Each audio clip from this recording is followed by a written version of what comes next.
Yo, what's a crack? Today's episode is a short video explaining how to escape a minimalist training approach.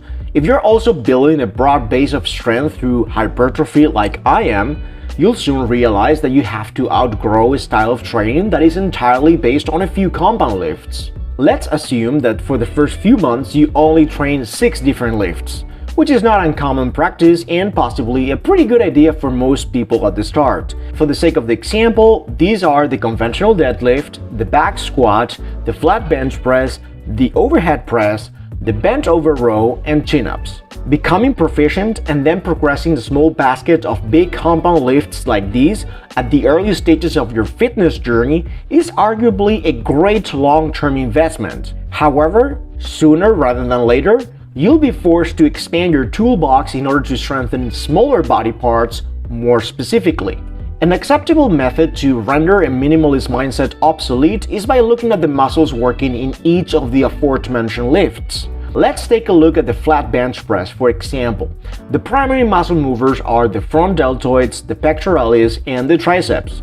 Now it's only a matter of picking one movement that is mechanically skewed to target one of these muscle groups with a greater emphasis. A dumbbell incline bench press would shift the tension away from the biggest part of the pectoralis and place it onto the clavicular head of the chest and the front delts. The two independent movable objects plus the more upright angle of the bench makes this self-limiting variation an excellent choice to challenge the lifter with less load. Or perhaps you're just looking for movements that don't require a bench at all, but still work the same muscle groups in a slight different trajectory. If you're into calisthenics like I am, perhaps parallel bar dips could be an excellent choice. Any exercise that strengthens shoulder horizontal abduction with your arms slightly bent is going to be a moneymaker for the chest.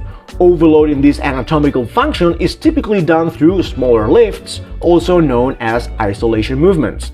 Rings and dumbbells could be practical in many cases, but they are only going to be challenging as you approach the point of maximum stretch at the bottom. So if you want to work against constant resistance throughout the entire range of motion, I would recommend using a machine to do pec flies or cable crossovers with pulleys on both sides.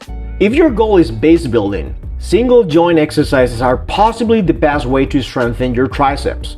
There are countless movements to choose from, so I'm only going to mention 3 well-known examples I personally use: behind the neck extensions, push-downs, and skull crushers. Each would target the triceps muscle group in a slight different way, so it'd be wise to rotate these every now and then. From an aesthetics point of view, the triceps account for 2/3 of your arm mass, so if you want bigger arms, you better prioritize this muscle group. From a performance perspective, a weaker lockout during bigger lifts is a very common issue among lifters, so getting stronger at this is a great way to tackle this potential weak link. For the sake of keeping things simple, let's pick only 3 new exercises out of the flat bench press. If we were to extrapolate the same expanding approach to the remaining lifts, we would end up with a total of 24 exercises. By no means I'm saying that you have to include all of them at once in your training protocol, but now you would have a bigger basket of options. Perhaps you could start by fitting 2 to 3 new movements to your program and see how you respond. Once you reach a point where you use 12 to 15 plus different exercises in any given program, perhaps this could be a good time to implement supersets or alternating sets to avoid your sessions from going on too long. Start off with isolation movements and then work your way up. To perform 2 lifts back to back and only take minimal time to rest or no time at all is metabolically demanding, so proceed with caution at first. Pairing a biceps and a triceps exercise could be a great starting point for many beginner lifters. Once you've developed a better tolerance to this new stress, you might want to do something similar with upper body movements that train opposing functions. That'd be something like doing pull-ups after a military press or rows after a pressing exercise. Perhaps you've noticed that I've left lower body movements out of the picture here, but there is a way to include them into supersets. The way I personally do it is by performing small lift with no muscle overlap right after a multi-joint leg exercise.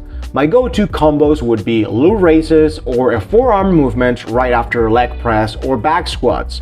I typically do something similar after finishing a set of Bulgarian split squats or Romanian deadlifts. By doing this, I get to perform an exercise that targets whatever body part I'm trying to bring up or strengthen in any given mesocycle. These are a few general but useful pointers as to how to outgrow a minimalist training program if you're actively trying to build a broad base for the first 5 years of your training career. This more encompassing approach is likely to do a much better job at avoiding long-term plateaus in the gym. It would also force you to improve your work capacity by gradually completing more work over time and give you a blueprint to tackle weak areas. I hope you found this video helpful. Check out these 2 other related videos. I think you're gonna like them. Please give me a thumbs up, subscribe to the channel, and don't forget to choose all when you click on the bell to get notified every time a new video goes live. Stay fit, stay strong, help me raise an army of Super Saiyans all around the world. Peace.